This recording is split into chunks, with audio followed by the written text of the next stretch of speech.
Oh boy, I'm excited. Kingdom Come Deliverance 2 is here, the second instalment in Warhorse Studios' epic adventure in 15th century Bohemia. Full disclaimer, I played the first game. I love the first game. I never actually finished the first game. Life kind of got in the way, as it does sometimes. I will say now, there are some people on YouTube who've already put 100, 200 hours into this game and have posted some really in-depth good reviews. But I kind of want to add to that narrative as that you have in your head when you're trying to decide if a game is going to be worth your money and time. Because you might be like me, and with just how available games are on like Game Pass, for example, I will say now, this isn't on Games Pass. But you might be like me in that sometimes you'll download a game, try it for 10, 15 minutes, and you make a snap decision. We're going to play this for the first 15, 20 minutes, the first opening kind of little portion of the game that you would experience, and just try and help you decide if Kingdom Come Deliverance 2 is for you, because the first game definitely wasn't for everyone. I will say as well, I'm a massive believer that games are something that you're supposed to put time into. If it's an FPS or a sports game, you play it for the competitive element and you discover the mechanics over time and come to grips with those. If it's an RPG story-based game, then you put in the time to make the most of the story. But modern life doesn't always agree with that. Watching this video isn't the only way you should make up your mind as to whether you buy this game. Like I said, loads of really good reviews out there.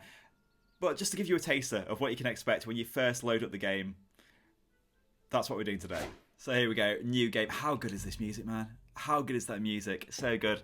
If you're not familiar with the first game, we're following the story of young Henry from Skalitz, and it's a hardcore RPG. You start and you're not good at anything. You can't even read, I don't think.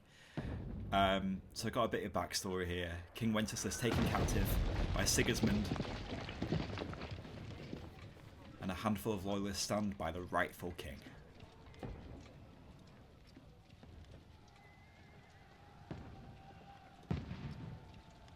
A lot of the first game, the optimization wasn't great. There were some areas, especially with like bigger battle scenes, where you would be really struggling for frames. But from what I've seen, what I've heard, they've really put a lot of work into it. And it was always one of those games, it's so refreshing in the age of like AAA titles to play a game which was made by people who clearly loved what they were making. And despite some of the kind of weird little glitches and optimization issues in the first game, that always shone through. Just that love that the people who were making the game had for it, and the respect they had for the historical accuracy as well. But as I said, this looks like it's yeah, across the board just running really smoothly and really well for everyone on console and PC. We are playing on performance mode as well, so trying to maximise the frames. There is a fidelity mode as well if you want to try and get some higher fidelity with the textures. But we're on performance mode today. Godwin! Where's your weapon? To the battlements! Move! Father!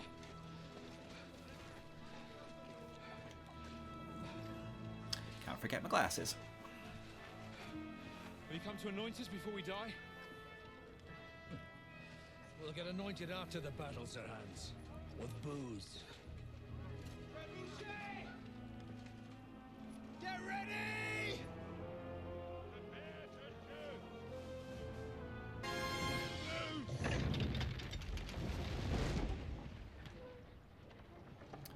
Take cover, boys. He knows he's in trouble. Just tell by the look on his face.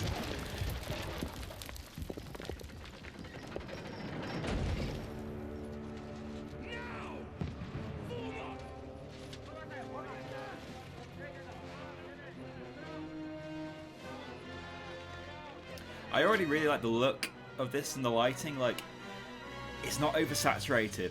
I think the first game in its mechanics and its gameplay was very much kind of tried to be as realistic as possible, trying to be as hardcore as possible, and trying to really reflect what it's like to live in that period of time. And just going from these like initial few scenes, they're not doing anything to like. They're trying to stick to that feeling, the kind of grimy, muddy, grey feeling.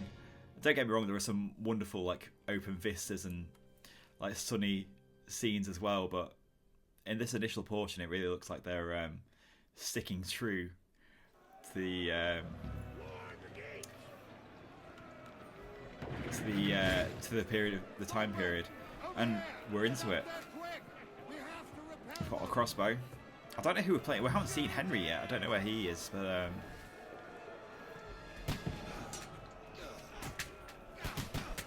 I get it. I think I got him.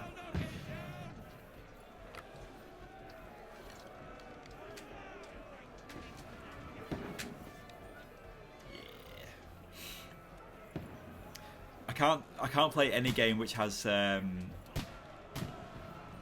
like ladders coming up to battlements without thinking about the second Lord of the Rings game. When you play at Helm's Deep and have to kick down the ladder to stop the Uruk-hai advancing. That's a bad shot. That's a bad shot.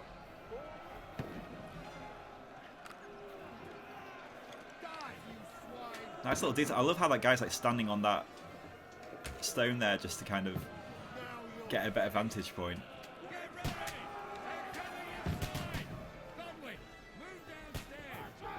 We're Godwin. I don't know who Godwin's supposed to be. But we're on our way, don't worry.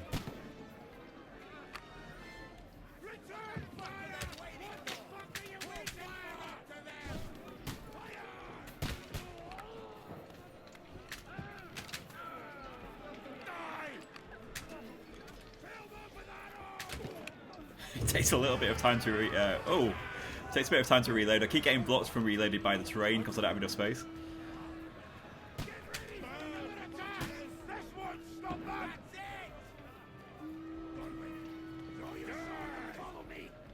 How do we draw our sword? How do we do that? We've done it automatically, that's fine then.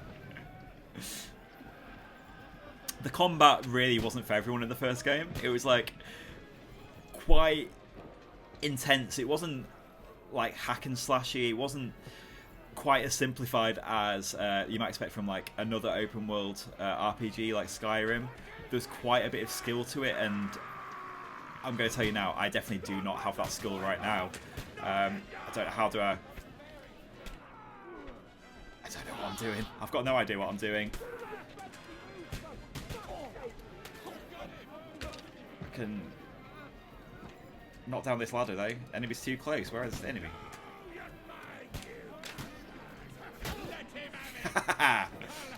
Knock down the ladder now. Down it goes. Down it goes.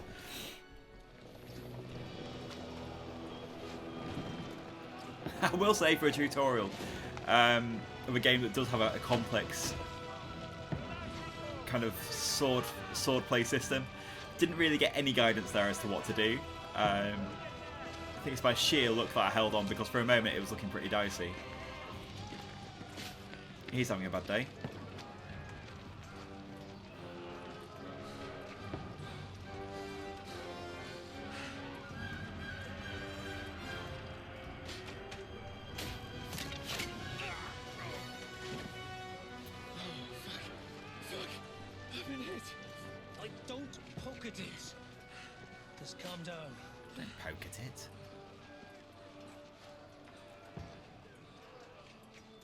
Dentist Fortuna fucking you, that.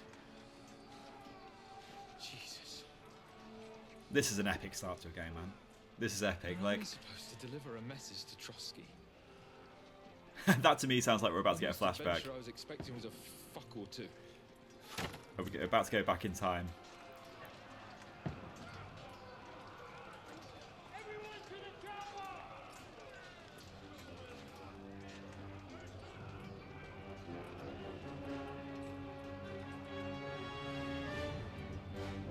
Looks so good. It's just the scale of it, the scale of the world, but also like what an opening set piece. We've got a castle on fire, we've got massive forest in the background, birds circling overhead. The atmosphere is just spot on. And then we've got the title screen coming up as well.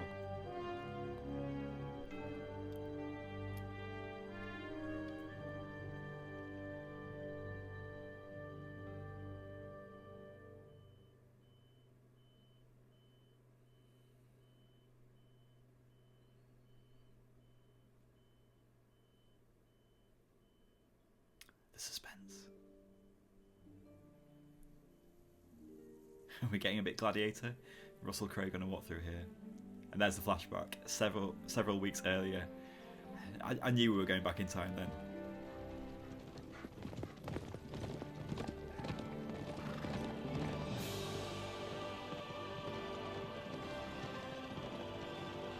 Oh boy. It just looks so good. All that opens. And if you played the first game, then you'll know that the open world was the star of the show. Like the countryside, the villages. What's that you keep yelling, Sir Hans? It's also accessible and just ready for you to explore. And just seeing that now gets me excited. Unfortunately, I was too busy shoveling shit and picking turnips to find time for studying Latin. And here is Henry as well. I can't have an ignoramus for a personal bodyguard. Anyway, this Audens, whatever. What does that actually mean? Audentes fortuna juvat. Fortune favors the brave. I don't doubt it. All we have to do is deliver a letter to Lord Otto von Bergov and ride back again. Doesn't take much bravery. Christ, Of course, we know what's about to happen, don't we? A few weeks later. Aren't you glad to be finally out of that hellhole, where we can finally enjoy some adventure, see a bit of the world, meet new women, and simply have some fun? Sure, but you promised Johannes that you'd be as good as gold, and I'm personally responsible for your safety. Besides, Trotsky's in the middle of nowhere, so I wouldn't expect much excitement there. God help me, my bodyguard's a monk who can't speak Latin. Sir. Medieval banter.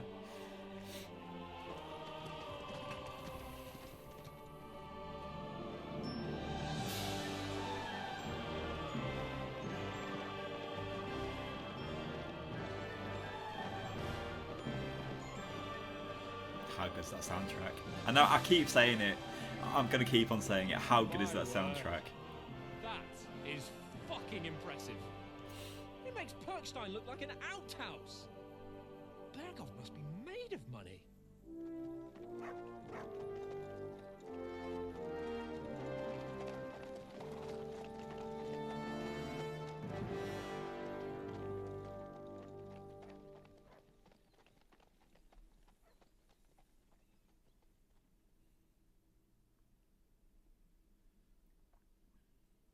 If my memory serves me right, in the first game there were some quite lengthy cutscenes as well. Well, Henry, looking forward to new adventures. It's definitely not Adventures a will game. become the stuff of legends. I'll agree with that. I am ready for adventures.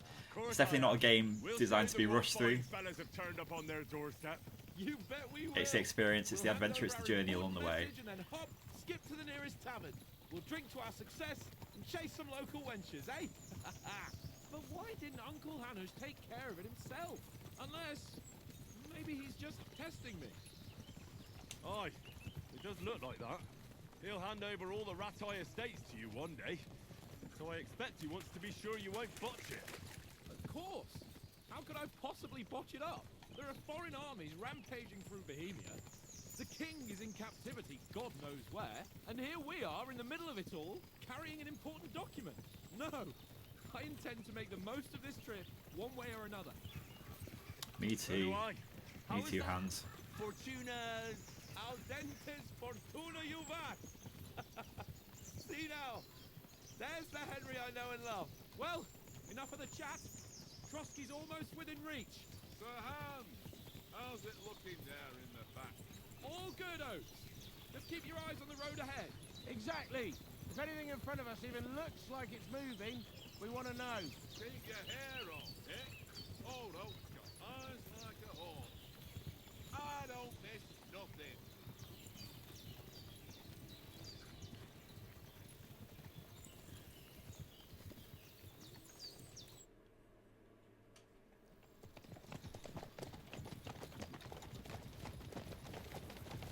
Sir,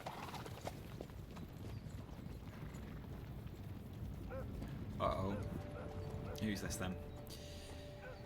Should we get ready for a fight? Take it easy, Henry. They're wearing von Bergov's colours. They're from Trotsky. surround them! Don't let them get away! Besides, we don't stand a chance against them. Don't do anything foolish, fellas. Just follow my orders. Spelling fellas with an H there. That's fellas.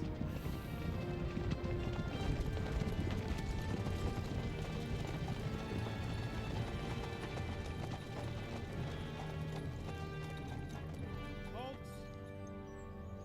What are you after here? Is this usually how you greet visitors, my good man? This is how we greet armed strangers when bandits are pillaging everywhere. Can you not distinguish between a noble and a bandit, sir? It's not always that straightforward these days. Who are you people? Sir Hans Capon of Perkstein. I bear a letter for Sir Otto von Berghoff from my master, Sir Hanush of Leipa.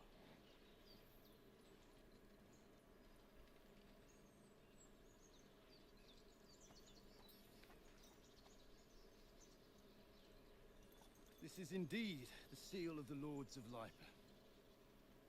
It's legit. And unless I am mistaken, Lord Hanush of Leipa is on the side of King Wenceslas. Well, While my master is a member of the League of Lords, who side with King Sigismund. well, So it would appear we are enemies. Uh-oh.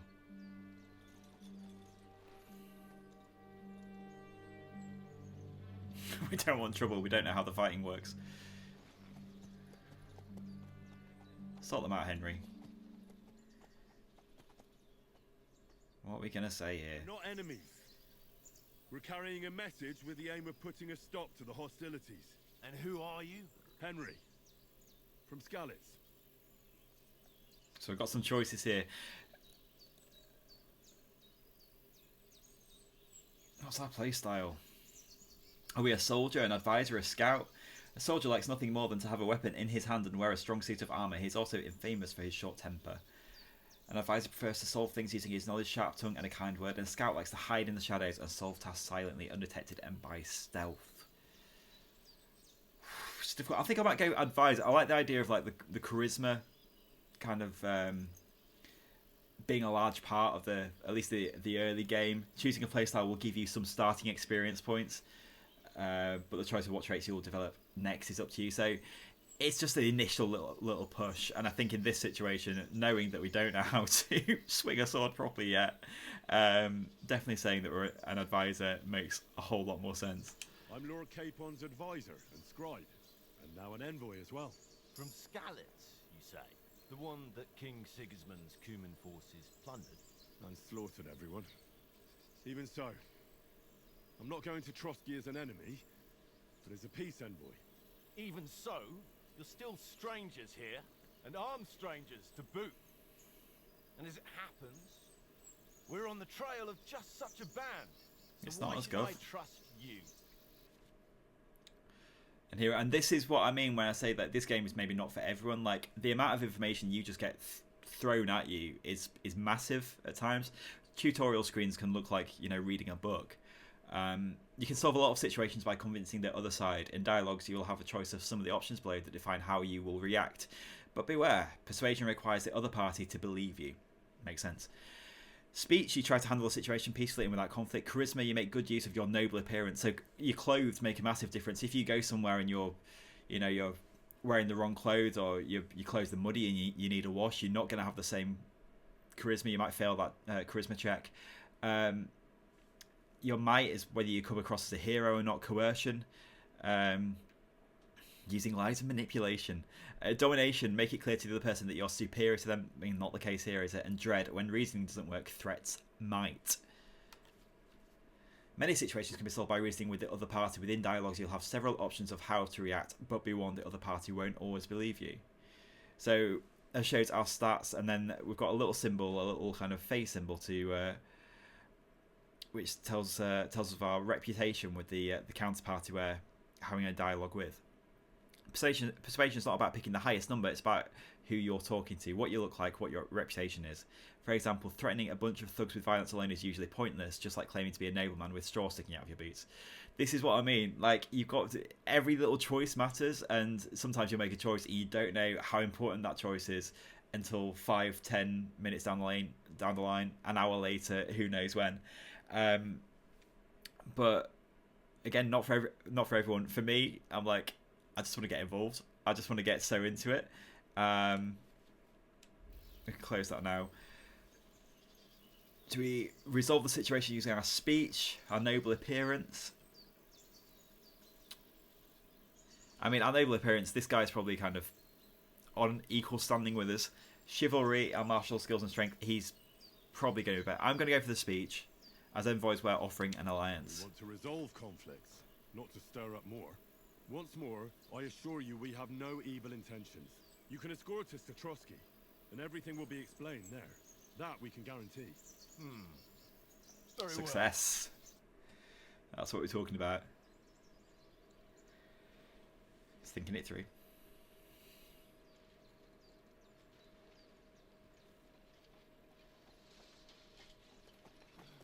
Sorry about the cold reception. You must be cautious. These bandits create mayhem then vanish like ghosts. We'll be on our way. Looks like we're in. So you won't accompany us to the castle to see your lord? Sorry, sir, we can't. Listen, you won't make it to the castle before nightfall. Sir Otto's orders are to not admit anyone after dark, especially while we're away. You'd best camp until daybreak. I'll take your point. I mean, back home, the last time someone led a nobleman in trouble into their castle, we had to bombard it to get him out. Is there an inn in these parts, at least? There is one, but it's a bit of a way out, and I'm not sure your lordship would like it very much. God! What kind of a backwater have they sent us to? I just suppose we'll just have to manage somehow. Good luck in hunting down those bandits. Thomas. Captain Thomas. Trotsky. Good name. Thank you. Good strong name. And sorry again. Might be slightly biased. Farewell. Farewell. You know, for a moment that was looking pretty sketchy as a situation, but I think might have made a new friend there. Well, this is a bit of a hold-up. What now? Since there's no tavern within reach, we'll just bed down here for the night. The pond looks inviting, and we've got wine enough. That's all you need. All you need for a good night. bandits? Well, they're probably keeping their heads down, what with that big patrol combing the woods for them.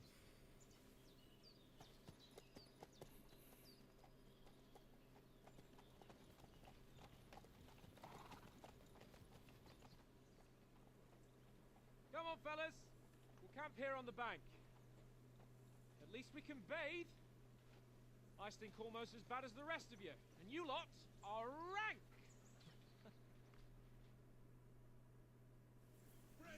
Oh man, you know what? I lost track of time. That's 21, nearly 22 minutes we've been playing. Time just flies by when you're having fun. If you weren't previously sure if this game was going to be for you, and you've watched this and you're now thinking, I could get into this, just like I am, I'm kind of already a little bit hooked. I need to know what happens next. Then, like I said before, watch other people's reviews. They've played a lot more. They give you some much greater insights into the middle and late game and if it's worth sinking that time into. But this is my own personal opinion, and it's not sponsored or anything like that. But I think it's a game definitely worth giving a go, even if it's for no other reason than just supporting a developer who's put a lot of time, attention to detail, and love into making a sequel to an already really great game. But yeah, I hope you enjoyed seeing that first 20 minutes or so of Kingdom Come Deliverance 2. Please feel free to like, subscribe, comment below. Tell me whether you are getting this game, whether you are already playing this game, if you're enjoying it. And yeah, I'll see you soon.